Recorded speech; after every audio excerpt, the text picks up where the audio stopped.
I did a series of movies that got badly reviewed, and although some of them made a ton of money, my kind of fairy dust started falling off. Ali MacGraw, Hollywood's picture of innocence, a symbol of romance and love. But behind the scenes, her real life was far darker than any script she ever played out. A fairy tale turned nightmare, marked by betrayal, control, and heartbreaking sacrifices. This is the shocking, untold story of the woman who went from being America's sweetheart to living through a devastating, life-altering affair with one of Hollywood's most iconic stars, Steve McQueen.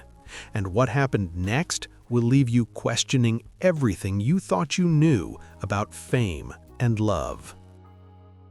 As a woman is almost the most important thing we ever do. They're just dazzling to me. And it's really important. It's a major accomplishment. Ali MacGraw was born in Bedford Village, New York in 1939, far from the glamour of Hollywood. Her childhood was far from perfect. Her father struggled with alcoholism, and her parents' constant arguments created an unstable home life that affected her deeply.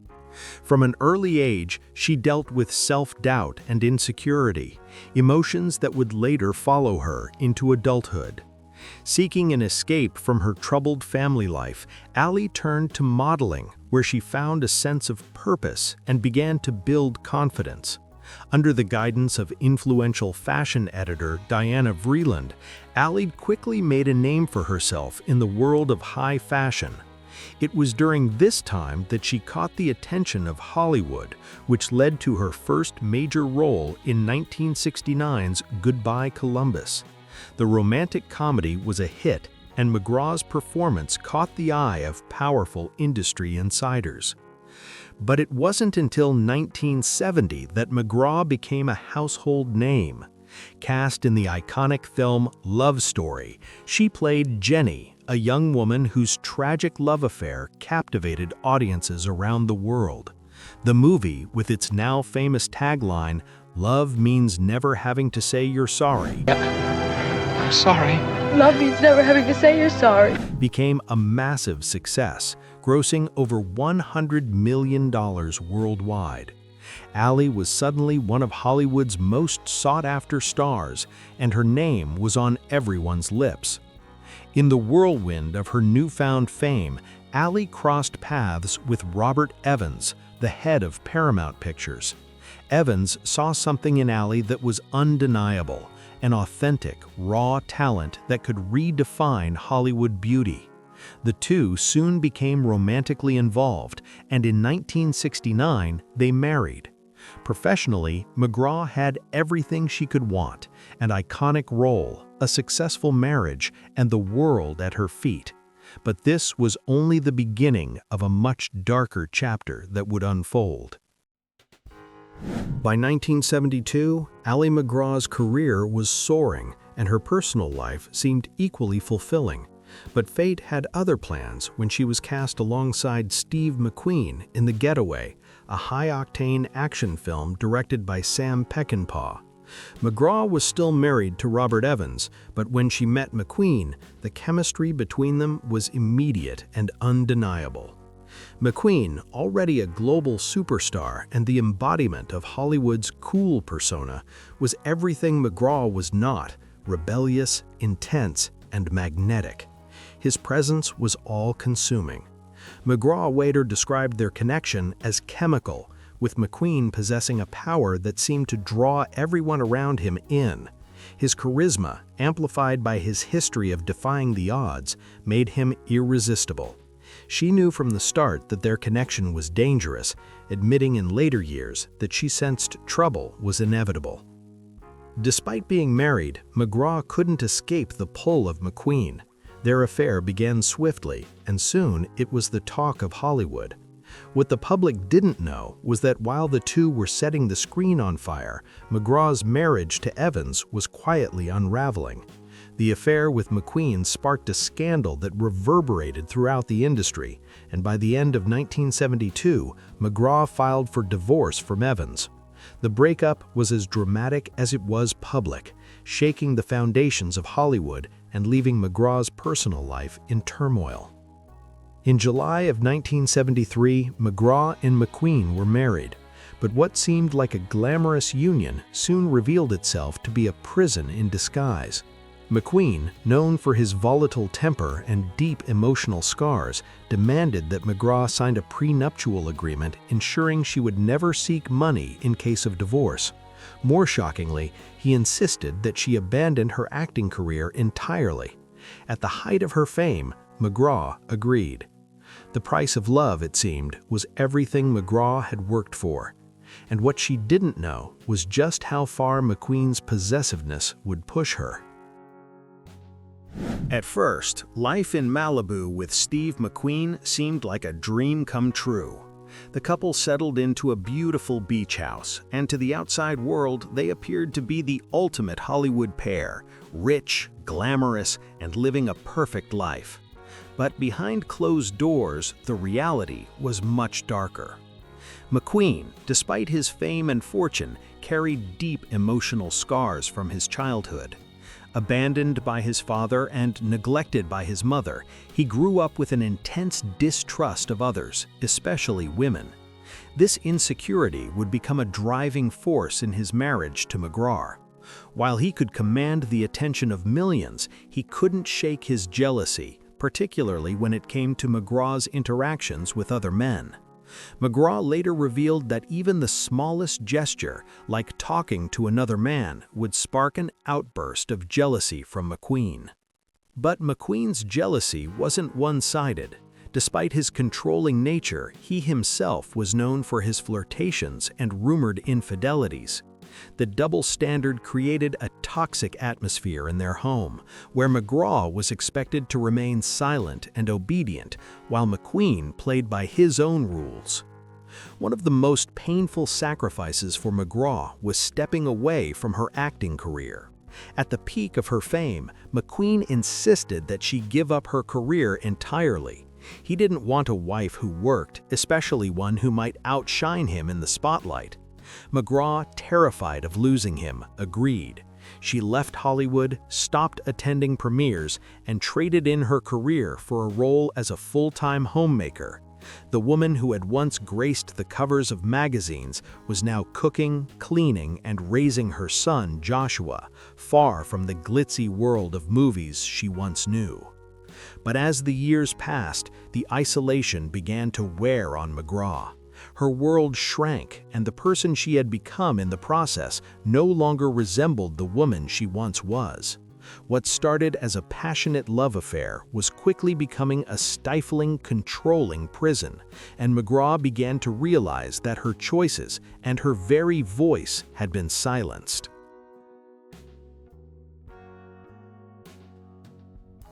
By the mid-1970s, Steve McQueen's star power was still strong, but his personal life was unraveling. The man who once embodied freedom and rebellion now faced the consequences of his own destructive habits. McQueen's addiction to alcohol and drugs grew worse, his emotional volatility becoming more pronounced. What had once been an exciting whirlwind of passion for MacGraw was now a toxic storm of control and dependency. As McQueen spiraled, so did MacGraw. She had once been a rising star, adored by fans and critics alike, but now, isolated in their Malibu home, she found herself overwhelmed by the weight of her own emotional pain. To cope, MacGraw turned to alcohol, the one thing that seemed to dull the constant ache of her situation. The drinking, which had started casually, soon took on a life of its own, and MacGraw began to rely on it to numb the overwhelming loneliness and despair she felt. Her marriage to McQueen was a constant emotional roller coaster. When he wasn't accusing her of infidelity, he was pulling away, retreating into his own destructive behavior. MacGraw, now trapped in the cycle of addiction and isolation, watched as the man she had once adored became someone she could hardly recognize. Despite his fame and allure, McQueen was no longer the man she had fallen for. MacGraw, meanwhile, was fading into the background. The loss of her career, coupled with the growing tension in her marriage, left her feeling invisible and powerless. Hollywood had moved on without her, and she was left fighting an internal battle with herself. The woman who once captured hearts on screen now struggled to find her own sense of self off screen. The cracks in their marriage were no longer hidden. Both were drowning in their vices, and the love that had once burned so brightly was now clouded by bitterness, fear, and regret. By 1977, the strain of MacGraw and McQueen's tumultuous marriage could no longer be hidden. On the surface, McQueen was still Hollywood's rugged hero, the man who had defined cool for an entire generation. But beneath that tough exterior, his addictions were consuming him, and the relationship with MacGraw was fraying at the edges. The once passionate love affair had devolved into a cycle of distrust, jealousy, and despair. For MacGraw, the breaking point came when she admitted, after years of sacrifice, that she wanted to return to acting. She had given up everything for McQueen, her career, her independence, her sense of self, but now she was desperate to reclaim her voice. When she revealed her desire to work again, McQueen's response was cold and final. "In that case, we are filing for divorce."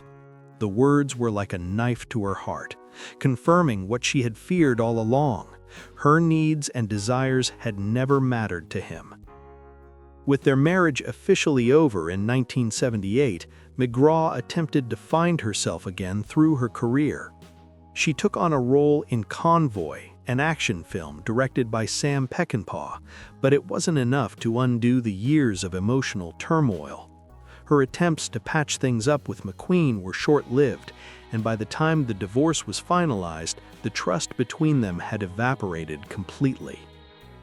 In 1980, just 2 years after their divorce, Steve McQueen was diagnosed with mesothelioma, a rare cancer caused by asbestos exposure. His death at the age of 50 shocked the world and devastated those closest to him, including MacGraw. For all the pain he had caused her, she had still loved him deeply, and his passing left a void that would never truly be filled. Reflecting on their relationship years later, MacGraw admitted, "I wish we had both grown old sober." It was a haunting acknowledgement of the life they could have had, a life stolen by addiction and pride. After McQueen's death, Ali MacGraw faced a new kind of pain, the loss of the man she had once loved, despite everything they had endured. But the grief she felt was complicated by the years of trauma, emotional scars, and the toll their toxic relationship had taken on her. Despite the years of isolation and suffering, she found herself at a crossroads, struggling to find her place in a world that had moved on without her. Professionally, MacGraw tried to get back into acting, but the allure of Hollywood had dimmed. Her once bright star had faded, and the roles that came her way were far from the leading parts she had once been offered. She took a role in Convoy, and later appeared in a 14-episode arc on the hit TV show Dynasty in 1984, but nothing seemed to bring back the magic she once had. Hollywood had changed, and MacGraw found herself becoming a relic of a past era. On a personal level, she was still haunted by the ghosts of her marriage and her own growing dependence on alcohol. The alcohol that had once been a comfort during her darkest days had now become a prison. It wasn't until the early 1990s, when MacGraw reached her breaking point, that she decided to seek help. Recognizing that she was on a destructive path, she entered the Betty Ford Center, a decision that would mark the beginning of her journey toward recovery. The process of getting sober was long and painful. It meant confronting the emotional wounds left by her marriage, her career, and the life she had once known. But it was also a turning point, one that allowed MacGraw to reclaim her life and find a sense of peace she had been missing for decades. In 1991, MacGraw published her memoir, Moving Pictures, an unflinching look at her life, her battles with addiction, and the cost of fame. The book became a bestseller, resonating deeply with readers who saw echoes of their own struggles in her words. After decades in the spotlight, Ali MacGraw stepped away from the Hollywood scene, but her life was far from over. In Santa Fe, she not only found peace, but also a renewed sense of purpose. With her sobriety intact, MacGraw redirected her energy into new passions, rediscovering what it meant to live on her own terms. In the early 2000s, MacGraw embraced a new chapter by partnering with Ibu, a fashion collective dedicated to empowering women. The collective works with female artisans from around the world to create clothing that celebrates craftsmanship and sustainability.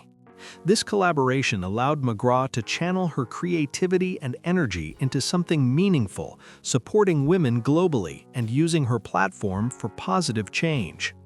Her work with Ibu was a stark contrast to the life she had left behind in Hollywood. No longer defined by her past fame or her tumultuous relationships, MacGraw was creating a legacy rooted in empowerment and social good. It was a far cry from the glitz and glam of her younger years, but it was more fulfilling than any red carpet could offer. In addition to her work with Ibu, MacGraw continued to focus on her well-being, enjoying the solitude and peace that Santa Fe had to offer. She never remarried, preferring instead to nurture deep friendships that sustained her. Among those relationships was a rekindled bond with Love Story co-star Ryan O'Neal. The two reunited in 2016 for a touring production of Love Letters, reminding audiences of the undeniable chemistry they once shared on screen. For MacGraw, this was less about reliving the past and more about embracing the enduring connections that had stood the test of time. Ali MacGraw's journey has been one of highs and lows, but through it all, she has proven to be a woman of extraordinary strength. From her rise to fame as Hollywood's sweetheart to the turmoil of her marriage with Steve McQueen, MacGraw's life was never simple. Yet through the heartbreak, addiction, and betrayal, she found the courage to rebuild, reclaiming her life on her own terms. Her story is one of truth, raw, unflinching, and deeply human. MacGraw never shied away from revealing the darkness in her life, acknowledging the mistakes, the pain, and the sacrifices she made along the way. In her memoir, Moving Pictures, she laid bare the truth of her struggles with addiction, her broken marriage, and the emotional scars left by Hollywood. But perhaps most importantly, she also revealed her resilience, showing the world that it's possible to heal, to forgive, and to move forward on your own terms. Ali MacGraw's courage in telling her story is a testament to her strength. She didn't just survive the pressures of fame, addiction, and a toxic relationship, she thrived in spite of them. Today, at 85, MacGraw is living proof that it's never too late to reclaim your life, find your voice, and pursue happiness on your own terms.